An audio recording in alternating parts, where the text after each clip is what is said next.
Good morning, children. Welcome back. Here I am with a new video of history, chapter 8, Civilizing the Native, Educating the Nation. Children, in our previous video, we have discussed about the views of the Britishers about education system in India. We discussed about the Orientalist group and the Anglicist group who had differences in opinion. Based on the Anglicist group, the English Education Act of 1835 was introduced. The decision was to make English the medium of instruction for higher education and to stop the promotion of Oriental institutions like the Calcutta Madrasa and Banaras Sanskrit College. In 1854, the Court of Directors of East India Company in London they sent an educational dispatch to the Governor General in India, issued by Charles Wood, the President of the Board of Control of the company. It has come to be known as Wood's Dispatch. It outlined the education policy that was to be followed in India. It emphasized once again the practical benefits of a system of European learning and opposed to Oriental knowledge. Now let us proceed further. Do you have any idea of how children were taught in pre-British times? Have you ever wondered whether they went to schools? And if there were schools, what happened to these under British rule? In the 1830s, William Adam, a Scottish missionary, toured the district of Bengal and Bihar. He had been asked by the company to report on the progress of education in vernacular schools. The report Adam produced is interesting. Adam found that there were over 1 lakh Pashalas in Bengal and Bihar. These were small institutions with no more than 20 students each. But the total number of children being taught in these Pashalas was considerable, over 20 lakh. These institutions were set up by wealthy people or the local community. At times, they were also started by a teacher. The system of education was flexible. Few things that you associate with schools today were present in the Pashalas at the time. There were no fixed fee, no printed books, no separate school building, no benches or chairs, no blackboards, no system of separate classes, no roll call registers, no system of separate classes, no annual examination, and no regular timetable. In some places, classes were held under a banyan tree. In other places, in the corner of a village shop or temple, or sometime at the Guru's home. Fee depended on the income of parents. The rich had to pay more than the poor. Teaching was oral and the Guru decided what to teach in accordance with the needs of the students. Students were not separated out into different classes. All of them sat together in one place. The Guru interacted separately with groups of children with different levels of learning. Adam discovered that this flexible system was suited to the local needs. For example, classes were not held during harvest time, with rural children often worked in the fields. The Pashala started once again when the crops had been cut and stored. This meant that even children of the peasant family could study.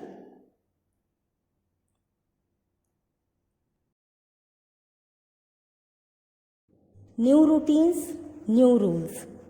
Up to the mid-19th century, the company was concerned primarily with higher education. So, it allowed the local Pashalas to function without much interference. After 1854, the company decided to improve the system of vernacular education. It felt that this could be done by introducing order within the system, imposing routine, establishing rules, ensuring regular inspections. Now, how was this to be done? What measure did the company undertake? The company appointed a number of government pundits, each in charge of looking after 4 to 5 schools. The task of the pandit was to visit the pashalas and try to improve the standard of teaching. Each guru was asked to submit periodic reports and take classes according to the regular timetable. Teaching was now to be based on textbook and learning was to be tested through a system of annual examination. Students were asked to pay regular fee, attend regular classes, sit on fixed seats and obey the new rules of discipline. Pashalas which accepted the new rules were supported through government grants, and those who were unwilling to work within the new system received no government support. The agenda for a national education. British officials were not only the only people thinking about education in India. From the early 19th century, many thinkers from different parts of India began to talk of the need for a wider spread of education. Impressed with the developments in Europe, some Indians felt that Western education could help modernize India. They urged the British to open more schools, colleges and universities and spend more money on education. There were other Indians, however, who reacted against Western education. Mahatma Gandhi and Rabindranath Tagore were two such individuals. Mahatma Gandhi argued that colonial education created a sense of inferiority in the minds of Indians. It made them see Western civilization as superior and destroyed the pride they had in their own culture. There was a poison in this education, said Mahatma Gandhi. Mahatma Gandhi wanted an education that could help Indians recover their sense of dignity and self-respect. During the national movement, he urged students to leave educational institutions in order to show to the British that Indians were no longer willing to be enslaved.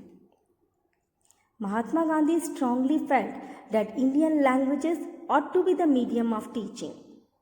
Education in English crippled Indians, distanced them from their own social surrounding, and made them strangers in their own lands. Speaking a foreign tongue, despising local culture, the English educated did not know how to relate to the masses. Western education, Mahatma Gandhi said, focused on reading and writing rather than oral knowledge. It valued textbook rather than lived experience and practical knowledge. He argued that education ought to develop a person's mind and soul. Many of you may have heard of Shantiniketan. Do you know why it was established and by whom? Yes, Rabindranath Tagore started the institution in 1901. As a child, Tagore hated going to school. He found it suffocating and oppressive. The school appeared like a prison, for he could never do what he felt like doing. So while other children listened to the teacher, Tagore's mind would wander away. The experience of his school days in Calcutta shaped Tagore's idea of education. On growing up, he wanted to set up a school where the children was happy, where she could be free and creative, where she was able to explore her own thoughts and desire. Tagore felt that childhood ought to be the time of self-learning outside the rigid and restricting discipline of the schooling system set up by the British.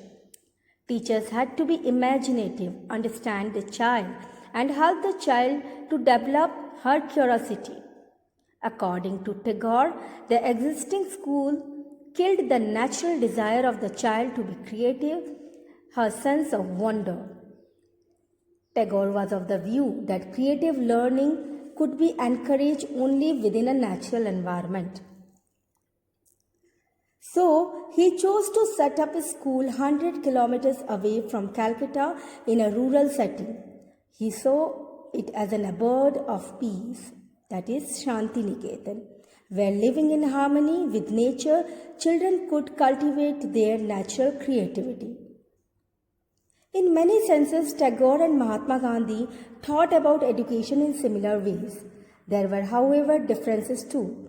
Gandhiji was highly critical of Western civilization and its worship of machines and technology, whereas Tagore wanted to combine elements of modern Western civilization with what he saw as the best within Indian tradition. Many individuals and thinkers were thus thinking about the way a national education system could be fashioned. Some wanted changes within the system set up by the British and felt that the system could be extended so as to include wider sections of people. Others urged that alternative systems be created so that people were educated into a culture that was truly national. Now, who was to define what was truly national? The debate about what this national education ought to be continued till after independence.